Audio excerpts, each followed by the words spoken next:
Good evening, weird ones. It's Oona here, and today is a very special day.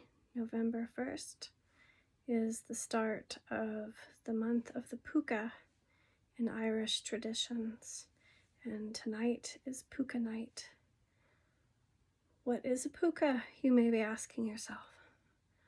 Well, a Puca is the most feared and ferocious fairy spirit in all of Ireland. And it can take many shapes, from a wild hare to a boar to a huge black horse or a wolf or a dog or even a human. And I'm here to tell you some stories. Tonight we will share one story from a book edited by William Butler Yeats.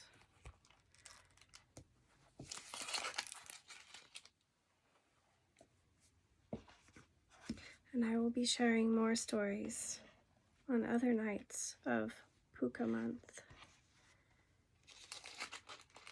as well as telling you about some films that contain pucas that are very interesting and amusing to watch. With this first story this evening, the only one I'll be telling this evening, is called The Piper and the Puca by Douglas Hyde.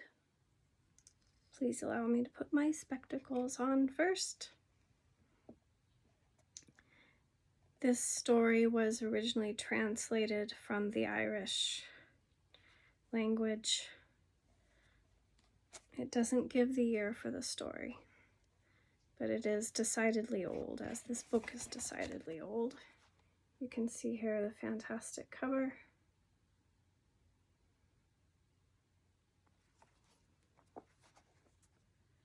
And here the back cover as well.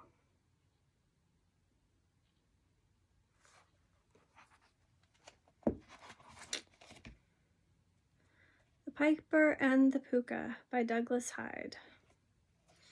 In the old times, there was a half-fool living in Dunmore in the county Galway, and although he was excessively fond of music, he was unable to learn more than one time, and that was the Black Rogue. He used to get a great deal of money from the gentlemen, for they used to get sport out of him. And one night, the piper was coming home from a house where there had been a dance, and, truth be told, he was half drunk. When he came to a little bridge that was up by his mother's house, he squeezed the pipes on and began playing the Black Rogue. The Puca came up from behind him and flung him up upon his own back. There were great long horns on the Puca, and the piper got a great grip on them, and then he said to the Puca, "Destruction on you, you nasty beast, let me home. I have a 10-penny piece in my pocket for my mother, and she wants snuff." "Never mind your mother," said the Puca, "but keep your hold. If you fall, you will break your neck and your pipes." Then the Puca said to him, "Play for me the Shan van Nocht." "I don't know it," said the piper. "Never mind whether you do or whether you don't," said the Puca. "Play up, and I'll make you know."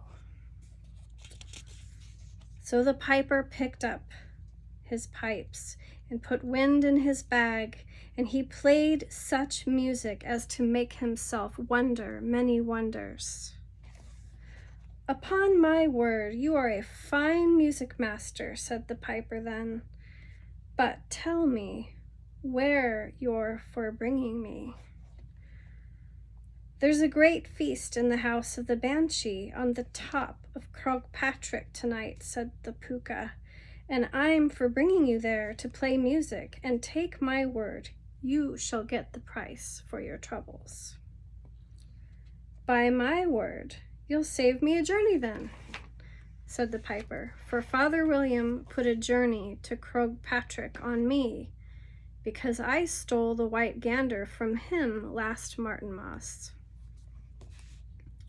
The Puca rushed him across the hills and the bogs and all the rough places till he brought him to the top of Crogpatrick.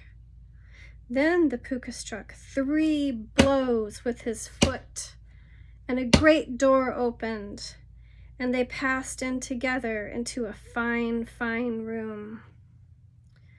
The piper saw a golden table in the middle of the room and hundreds of old cailleach, old women, sitting around about it. And the old women rose up and said, 100,000 welcomes to you, you Puca of November. Who is this you have with you? Only the best piper in Ireland, said the Puca. One of the old women struck a blow on the ground, and a door opened in the side of the wall, and what should the piper see coming out but the white gander that he had stolen from Father William last Martinmas. By my conscience, then, said the piper, myself and my mother ate every taste of that gander, only one wing, and I gave that to Red Mary, and it's she told the priest I stole his gander. The gander cleaned the table and carried it away, and the Puca said, play up music for these ladies. The piper played up, and the old women began to dance, and they were dancing and dancing and dancing some more until they were tired. Then the Puca said to pay the piper, and every single old woman there drew out a gold piece and gave it to him. By the tooth of Patrick, said he, I'm as rich as a son of a lord. Come with me, said the Puca, and I'll bring you home now.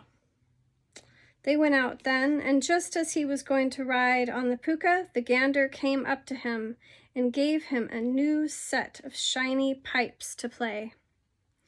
The Puca was not long until he brought him back to Dunmore, and he threw the piper off at the little bridge, and then he told him to go home and says to him, you have 2 things now that you never had before.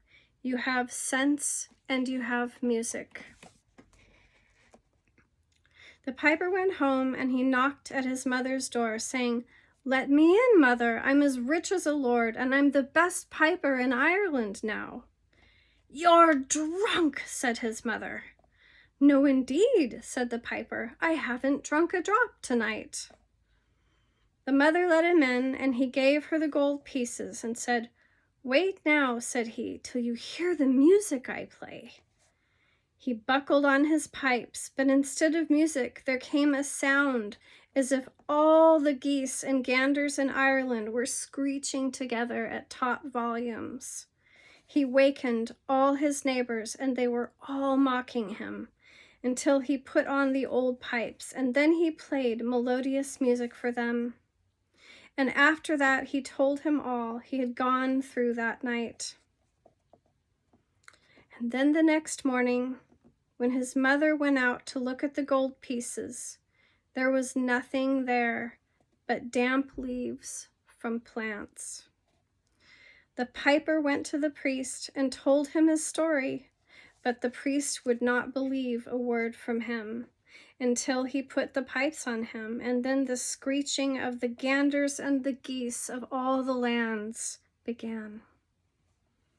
Leave my sight, you thief, said the priest. But nothing would do the piper until he would put the old pipes on him to show the priest that his story was indeed true. He buckled on the old pipes, and he played melodious music. And from that day till the day of his death, there was never a piper in the county Galway was as good as he. The end. Thank you for listening to my fairy tale tonight. I will be sharing more about the Puca this month, and also other fairies and other worldly creatures that are related to shamanism and animism and folklore in future videos. Please check out my channel and my offerings, and I wish you a very happy and blessed Puca night and Puca month, and I will see you again soon. Sláinte!